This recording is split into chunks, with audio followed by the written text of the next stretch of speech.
Esta viagem começa no norte da Itália, em Verona, a cidade onde se passa Romeu e Julieta, e depois segue a leste, passando por vinhedos e castelos, até chegar à joia cultural de Pádua.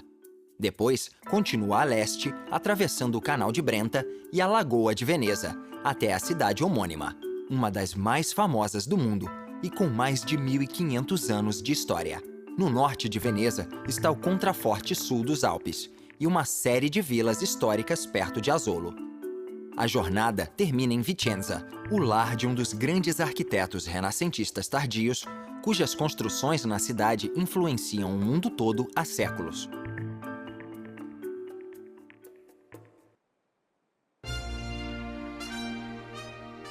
Verona, no rio Adige, tem uma história que começa com o Império Romano, e no centro da cidade fica o anfiteatro.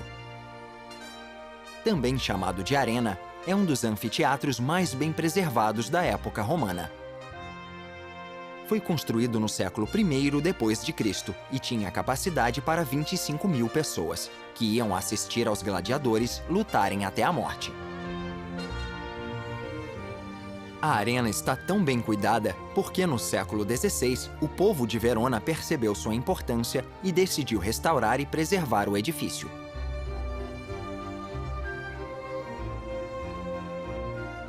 Hoje em dia, o anfiteatro tem um uso mais pacífico, concertos de ópera em julho e agosto.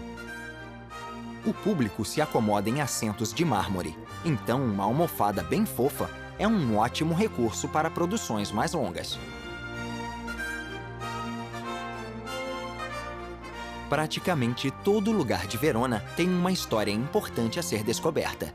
Pode ser uma igreja, uma construção romana ou um dos antigos portões de entrada na cidade. E protegendo a ponte de Castelvecchio está o próprio castelo. Ao longo dos séculos, esta fortaleza medieval testemunhou várias invasões, sofrendo diversas mudanças. Por exemplo, foi modernizada por Napoleão Bonaparte quando ele tomou a cidade em 1805. Na Piazza delle Erbe fica a Torre dei Lamberti, que tem 83 metros de altura.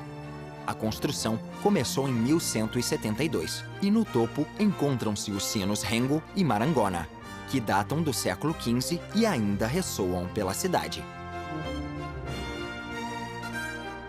A torre fica na esquina da prefeitura, com vista para um próspero mercado que vende todo tipo de mercadoria.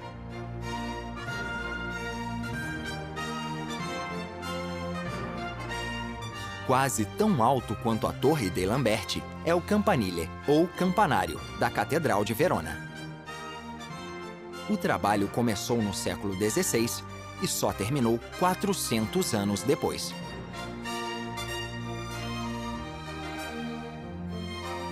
A construção da catedral em si começou em 1117 e substituiu várias outras igrejas anteriores de até 700 anos antes. Na margem norte do rio fica o semicircular Teatro Romano, o mais importante do norte da Itália. Ele foi construído na mesma época que a Arena. A restauração começou no século XIX e hoje em dia o teatro é usado nos meses de verão para uma temporada de peças de Shakespeare, principalmente Romeu e Julieta, que se passa na cidade. Com tanta história e cultura nestas ruas antigas, é fácil entender por que Verona se tornou um destino turístico tão popular. A oeste encontram-se uma paisagem de vinhedos e a comuna fortificada de Soave, que emprestou o nome para um vinho branco seco. O castelo do século XIV, rodeado de vinhedos, tem vista para a cidade fortificada na parte mais baixa da colina. Por perto fica Lonigo, com uma igreja e um campanário antigos. Uma linda e importante vila, uma das várias que esta viagem vai conhecer na região de Vêneto, tem vista para Lonigo.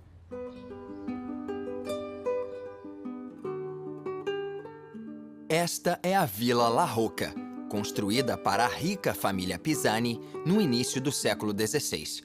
foi projetada por Vincenzo Scamozzi, aluno de um dos maiores arquitetos do mundo, Andrea Palladio, cujo trabalho ainda será contemplado. Olhando este edifício, é difícil acreditar que não é dos séculos XVIII ou XIX. A recriação de ideias clássicas inspiradas em templos romanos e aplicadas em projetos de casas foi uma revolução para a época. A Vila La Rocca foi pensada como uma casa, mas não como uma residência permanente. A ideia era servir como um lugar para visitar no verão, comer com amigos e aproveitar a tarde ensolarada. Este elegante projeto tem um pórtico recuado na casa, criando uma simples forma quadrada. Algo raro de se ver na vila é o óculo, uma abertura circular no teto que serve para o ar quente sair. Assim, uma brisa fria pode entrar pelas enormes janelas sem vidros. É um meio eficaz de criar um ar-condicionado natural. Quando chove na Vila La Rocca, a água cai através de uma grelha de pedra no saguão e é coletada em uma tina no porão.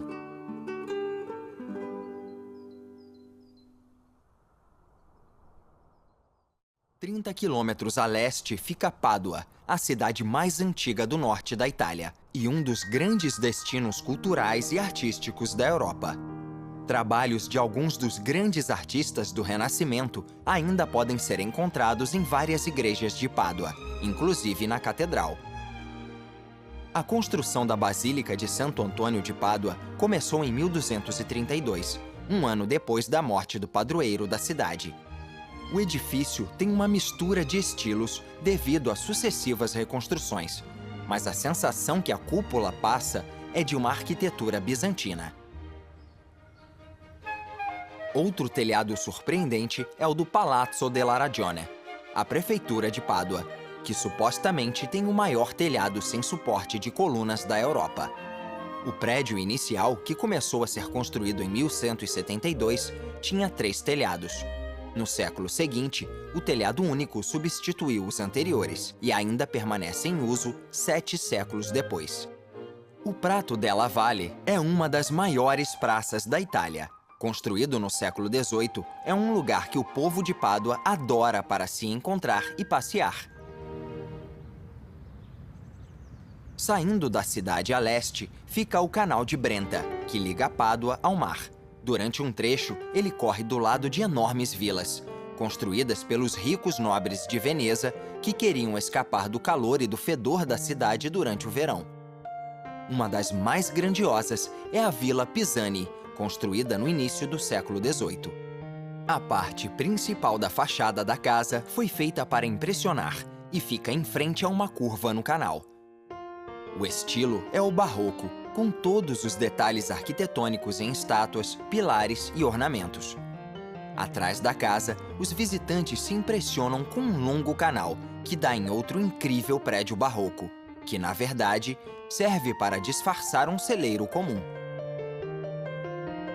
Hoje, a Vila Pisani é um museu nacional e pode ser aproveitada por todos. O Canal de Brenta dá na Lagoa de Veneza, com águas continentais protegidas por uma estreita faixa de ilhas. A faixa central se chama Lido e se tornou um popular destino de férias no século XIX. Todo ano, esta ilha recebe o Festival de Cinema de Veneza. Mas aparentemente flutuando no meio da lagoa está uma das maiores atrações do mundo e uma das poucas cidades que podem realmente ser chamadas de singular: Veneza.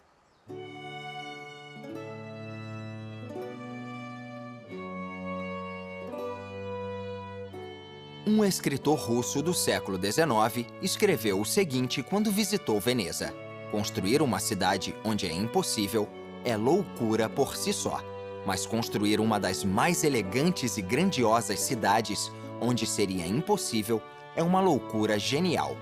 Veneza surgiu com o colapso do Império Romano no século V e as invasões bárbaras. As pessoas procuraram segurança na lagoa e começaram a construir casas em estacas de madeira. Com a expansão de Veneza, Todos os prédios passaram a ser construídos em cima dessas estacas, submergidas no lodo da lagoa. Durante séculos, o centro da vida social e política da cidade era a Praça de São Marcos. Foi o lugar escolhido para construir a Basílica de São Marcos no século IX para sepultar o corpo do padroeiro de Veneza. Na praça, encontra-se o campanário de São Marcos, construído em 1514. Ele desmoronou em 1902 e foi reconstruído no mesmo estilo. Antigamente, a autoridade suprema em Veneza era o Doge, e seu palácio foi construído no século XIV. Quando a prisão exigiu mais espaço, uma ponte ligou o palácio à penitenciária. Ela se chamou Ponte dos Suspiros, porque reza a lenda que os prisioneiros suspiravam quando viam a bela cidade pela última vez. No verão, Veneza fica cheia de visitantes que vão se maravilhar com esta cidade extraordinária no mar.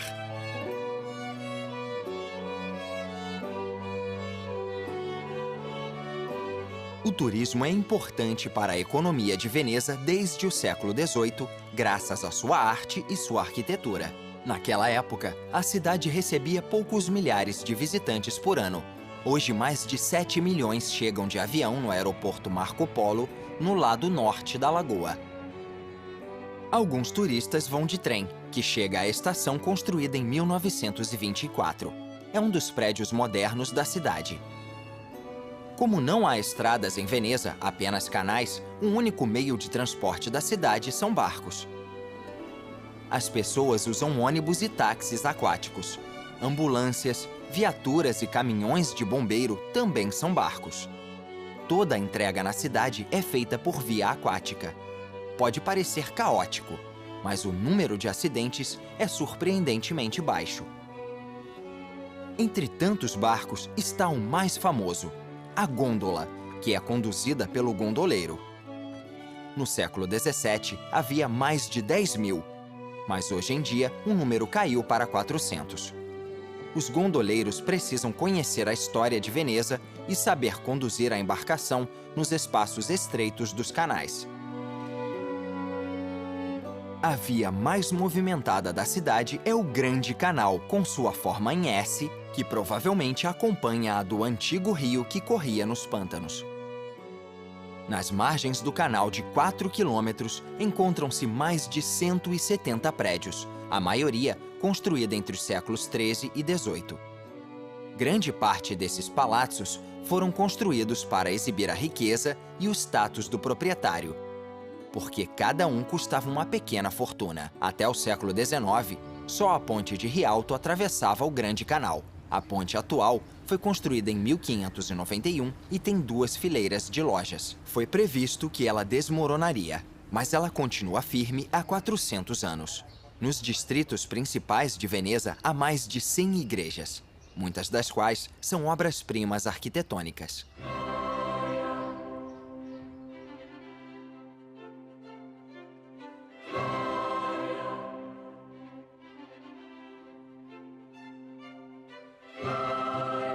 Uma das mais importantes é a Basílica de São Jorge Maior, que fica numa pequena ilha em frente à Basílica de São Marcos. Uma igreja está erguida nesse lugar desde o século X, mas em 1565, Andrea Palladio, um arquiteto que ainda vai figurar muito nesta viagem, substituiu o antigo edifício gótico por este projeto clássico incrível. A pedra fundamental foi colocada na presença do Papa. O campanário caiu em 1774 e foi reconstruído no mesmo estilo daquele da Praça de São Marcos. O topo oferece vistas maravilhosas da cidade. Veneza ficou cada vez mais rica e poderosa e passou a precisar de navios de guerra para proteger as embarcações de comércio, porque a prosperidade atraía inimigos. O arsenal de Veneza já existia no século XIII e talvez seja muito mais antigo. Até o fim do século XVIII, este era o maior complexo industrial na Europa, construindo navios em um processo que mais parecia uma linha de montagem. Em 1450, mais de 3 mil navios venezianos estavam em operação, tanto embarcações de suprimentos como de guerra. A enorme frota fez Veneza se tornar a maior potência comercial que a Europa já tinha visto. Essa prosperidade acabou quando a cidade e as ilhas que a rodeiam foram conquistadas por Napoleão em 1797. Só em 1866, Veneza finalmente integrou o recém-criado Reino de Itália. Pouco mais de 60 quilômetros ao norte da cidade está o contraforte sul dos Alpes. E nesta paisagem cheia de colinas, encontram-se várias lindas vilas, construídas entre os séculos XVI e XVIII. Algumas foram projetadas por Andrea Palladio e se tornaram casas historicamente importantes, não só na Itália como no mundo. Um dos melhores trabalhos do arquiteto é a Vila Emo, em Fanzolo. A genialidade de Palladio foi adotar proporções matemáticas em um estilo simples. A vila foi feita para a família Emo como uma fazenda, e Palladio criou 2 alas para uso agrícola, com acesso sob uma colunata que protegia os habitantes do sol e da chuva. Observando as linhas deste edifício clássico, é difícil acreditar que ele foi concluído em 1565. Foi uma época em que a maior parte da Europa Ocidental ainda construía casas com vigas de madeira e mansões fortificadas. O impacto que as criações de Palladio tiveram em arquitetos visitantes foi enorme. Desde o século XVIII, eles vão de todas as partes da Europa e até de lugares mais longínquos como os Estados Unidos. A Vila Emo agora é um patrimônio mundial da humanidade. Outro projeto de Palladio fica a 11 quilômetros ao norte, em Macer, e também é um patrimônio mundial. Esta é a Vila Bárbaro, também conhecida como Vila de Macer. Foi concluída em 1558, alguns anos antes de o arquiteto começar o trabalho na Vila Emo. Aqui, a seção central foi inspirada por um templo romano antigo e adaptada para uso doméstico. Essa é a genialidade de Palladio. O bloco principal é flanqueado por 2 alas, cada uma com 2 andares, com uma colunata em frente à fachada. Como na Vila Emo, os cômodos do térreo eram para assuntos oficiais e os do segundo andar eram os aposentos dos moradores. Na parte de trás da casa tem uma gruta artificial ou ninfeu. Palladio não se envolvia com projetos para o jardim. E isso provavelmente foi ideia da família Bárbaro. Esta obra-prima da arquitetura renascentista tardia está aberta para o público o ano todo.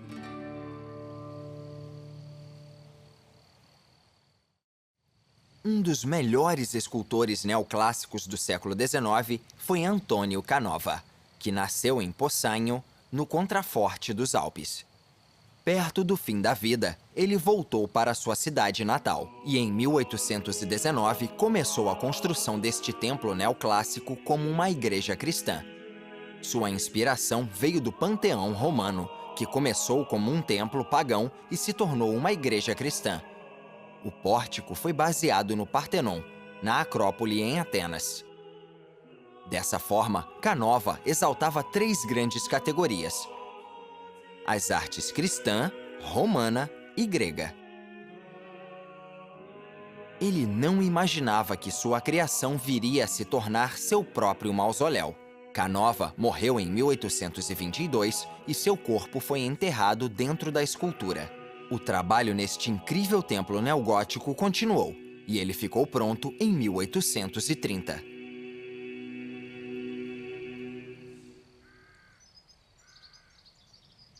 Perto de Vicenza, o destino final desta viagem, fica a Vila Valmarana ai Nani, construída no século XVII e que tem uma lenda muito triste. Ai Nani significa aos anões, e supostamente uma princesa que morava na vila era uma anã.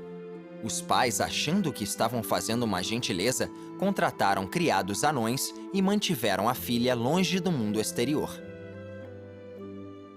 Um dia, um príncipe apareceu no jardim e a princesa, percebendo como era pequena, se jogou do telhado.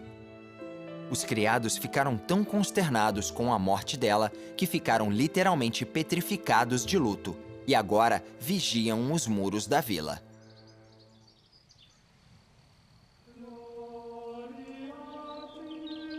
Perto de Vicenza, também se encontra esta passarela incomum em direção a uma igreja no topo de uma colina, o Santuário della Madonna di Monte Iberico. Foi construído no século XVIII e sua escadaria mede 700 metros de comprimento e tem 150 arcos. Além de manter os fiéis secos, os arcos representavam um número de contas do rosário.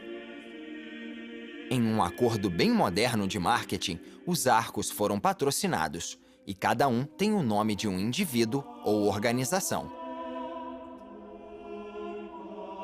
No topo da colina fica a Basílica de Santa Maria de Monte Iberico. Esta igreja do século XVIII substituiu sua antecessora, construída 300 anos antes.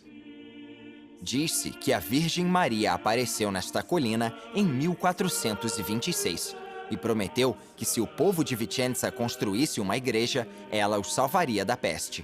A construção ficou pronta em 3 meses.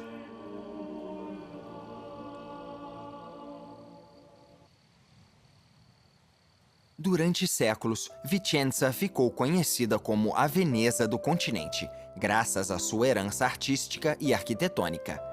Ela é mais conhecida hoje como a cidade de Palladio. Foi em Vicenza que Andrea Palladio morou e trabalhou no início do século XVI, e 23 de seus projetos ainda podem ser visitados. O trabalho que revelou o arquiteto foi a colunata do exterior da antiga prefeitura gótica. Esse foi um dos primeiros exemplos do que ficaria conhecido como as janelas palladianas, uma reinterpretação clássica de ideias romanas. Do lado da Basílica Palladiana fica uma estátua do grande arquiteto.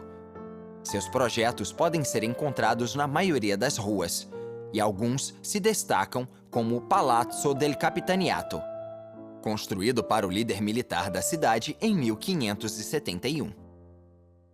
E outros, como o Palazzo Tieni, erigido em 1542 em volta de um jardim com colunata quase escondido. Outro edifício muito influente é o Palazzo Chiericati. Na época da construção, em 1550, não havia nada igual. Mas hoje em dia é possível ver todos os prédios inspirados pelo palácio do arquiteto italiano.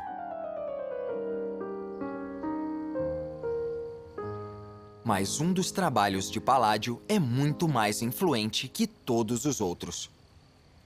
De uma entrada modesta em uma pista tranquila, chega-se à Vila Almerico Capra, mais conhecida como Vila Rotonda.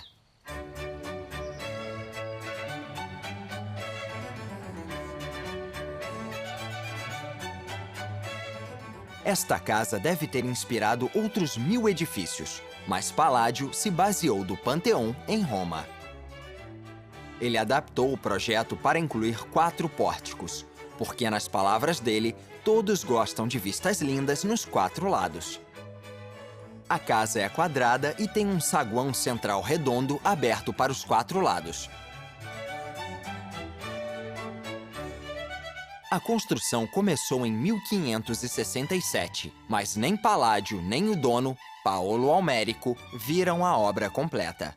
Os dois morreram antes de ela acabar.